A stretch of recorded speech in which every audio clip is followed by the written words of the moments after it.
Mrs ಎಲ್ಲ ಎಲ್ಲಿರೋದು? ಊರಿಗೆ ಹೋಗಿದೆ. ಊಟ ಏನಾದ್ರು ತರಿಸ್ತೀನಿ. ಅರುಣ್ ಸರ್ ಲಂಚ್ ಬೇಡ ನೋಡು. ಮೊನ್ನೆ ಊರಿಗೆ ಬಂದು ಜೋಳ ಎಲ್ಲ ಮುಗಿಸಿಲ್ಲ ಅಂತ ಊರಲ್ಲಿ ಒಬ್ಬನೇ ಆಗ್ತಿದ್ದೀನಿ. ಪಡೋಲ್ಲ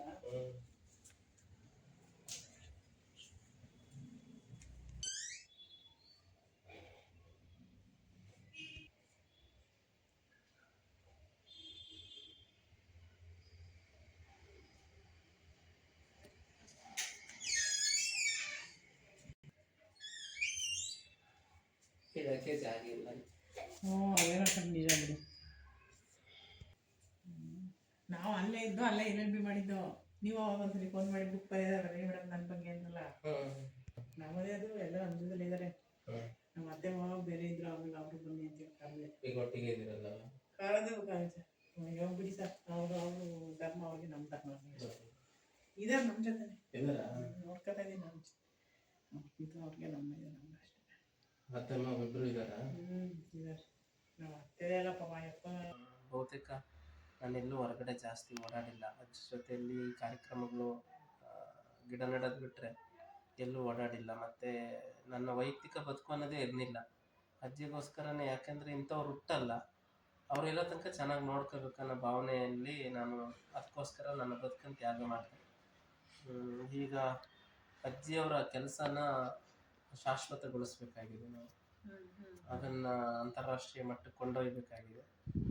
ಪ್ರತಿಯೊಬ್ಬರಲ್ಲಿ ಇದನ್ನು ಜಾಗೃತಿ ಮೂಡಿಸುವಂತಹ ಕೆಲಸವನ್ನು ಮಾಡ್ತೇನೆ.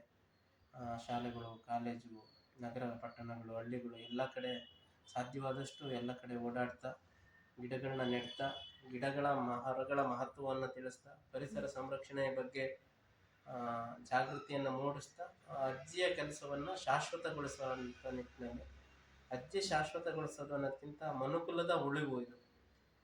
ಇನ್ನೊಂದು 20-25 ವರ್ಷಕ್ಕೆ ನಿಮಗೆ ಗೊತ್ತಾಗುತ್ತೆ ಅಜ್ಜಿ ಬೆಲೆ. ಇವತ್ತು ನಿಮ್ಗೆ ಕೆಲವ್ರಿಗೆ ಗೊತ್ತಿಲ್ಲದೆ ಇರ್ಬೋದು, ಅಜ್ಜಿಯ ಮಹತ್ವ ನಿಮಗೆ ಗೊತ್ತಿಲ್ಲದೆ ಇರ್ಬೋದು. ಇವತ್ತು ಸಾಲುಮರದ ತಿಮ್ಮಕ್ಕ ಅವ್ರ ಮಹತ್ವ ಇನ್ನೊಂದು 25-30 ವರ್ಷಕ್ಕೆ ಗೊತ್ತಾಗುತ್ತೆ ಅವ್ರ ಮಹತ್ವ ಏನು ಅಂತ.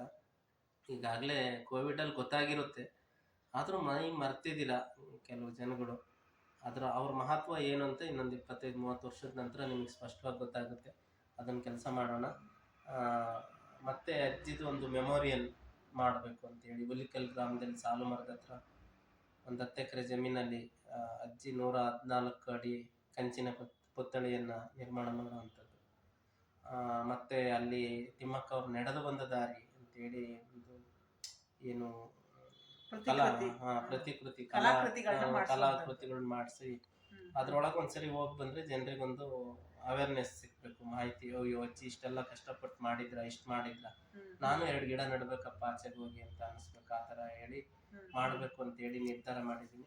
ಅದಕ್ಕೆ ಗೃಹ ಸಚಿವರಾದ ಡಾಕ್ಟರ್ ಜಿ ಪರಮೇಶ್ವರ್ ಅವ್ರನ್ನ ಅಧ್ಯಕ್ಷರನ್ನು ಮಾಡಿ ನಮ್ಮ ಸ್ಥಳೀಯ ಶಾಸಕರು, ಮಾಗಡಿಯ ಸ್ಥಳೀಯ ಶಾಸಕರು ಬಾಲಕೃಷ್ಣ ಅವರು ಅವ್ರ ತಂದೆ ಕಾಲದಿಂದಲೂ ಅಜ್ಜಿಗೆ ತುಂಬ ಸಹಾಯ ಮಾಡಿದಂಥವ್ರು. 1958ರಲ್ಲಿ ಹುಲಿಕಟ್ಟೆ ಚೆನ್ನಪ್ಪನವರು, ಅವರು ಆಗಿನ ಕಾಲದಲ್ಲೇ ಬಹಳ ಶ್ರೀಮಂತರಂತೆ. ಅವರು ಒಂದೇ ಕಾರ್ ಅಂತೆ ಓಡಾಡ್ತಿದ್ದಿದ್ದು. ಅಜ್ಜಿ ಹೇಳಿರೋದು, ಸಾಲುಮರ ತಿಮ್ಮಕ್ಕ ಅವ್ರು ಹೇಳಿರೋದು, ಒಂದೇ ಕಾರು ಅಲ್ಲಿ ಓಡಾಡ್ತಾ ಇದ್ದಿದ್ದು. ಆ ರೋಡಲ್ಲಿ ಮಣ್ ರೋಡ್ ಅಂತೆ, ಆ ರೋಡಿಗೆಲ್ಲ ಜಲ್ಲಿ ಹಾಕಿರೋದು ಅಜ್ಜಿ.